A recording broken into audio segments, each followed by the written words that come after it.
O capítulo 36 de Gênesis está registrado na Bíblia porque oferece uma base de conhecimento que serve de ajuda para nós na compreensão de eventos que acontecem na sequência da história dos filhos de Israel no Antigo Testamento, principalmente quando menciona os conflitos envolvendo os israelitas e os edomitas. Ele trata exclusivamente da genealogia de Esaú, ou Edom, que significa vermelho. Mais tarde, esse nome passou a designar a terra de Edom, que tinha um solo avermelhado. O povo edomita descendia de Esaú, filho de Isaque e irmão gêmeo de Jacó. Deus abençoou Esaú porque ele era descendente de Abraão. A sua vida foi abençoada materialmente porque essa era a única coisa com a qual ele realmente se importava. Esaú foi morar no Monte Seir, ao sudeste do Mar Morto. Monte Seir está na terra de Edom e os termos Seir e Edom aparecem intercalados na Bíblia.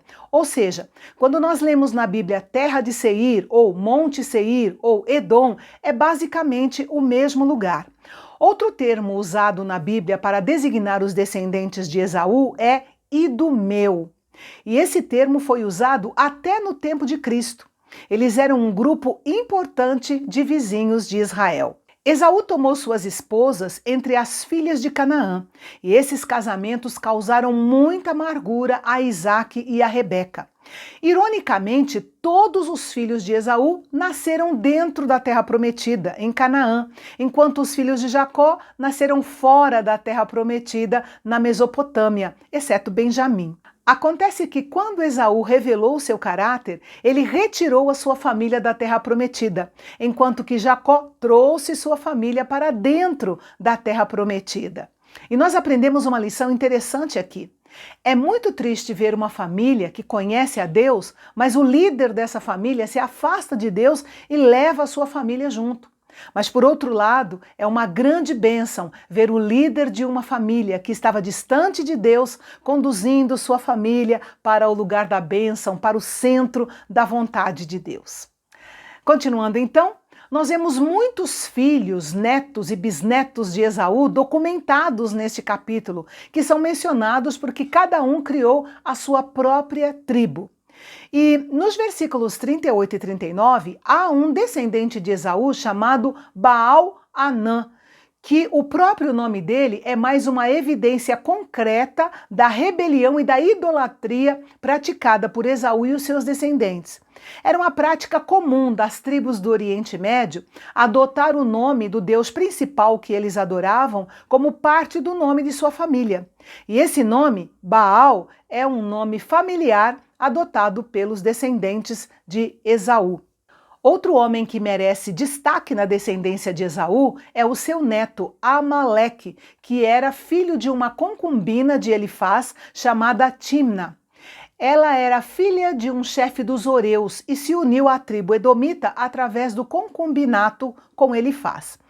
Amaleque era edomita, mas num grau inferior aos outros descendentes de Esaú por ser filho de uma concubina. Ele aparece como um dos primeiros inimigos do povo de Israel, atacando Israel em sua jornada pelo deserto logo depois que eles saíram do Egito. Os amalequitas não foram incluídos na linhagem dos edomitas. Você pode perguntar por que um capítulo como esse está registrado na Bíblia. Para muitas pessoas em várias partes do mundo, mesmo atualmente, estes dados são fascinantes e muito valiosos. Em algumas culturas, é muito valorizada a genealogia de uma pessoa.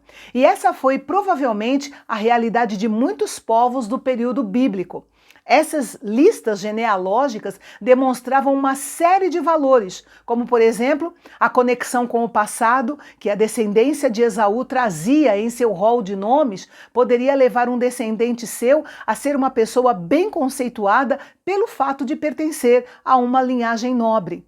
Outra coisa, qualquer leitor poderia olhar estas listas e compreender, mesmo de forma superficial, que os seus antepassados davam uma grande importância aos laços familiares ao longo da história.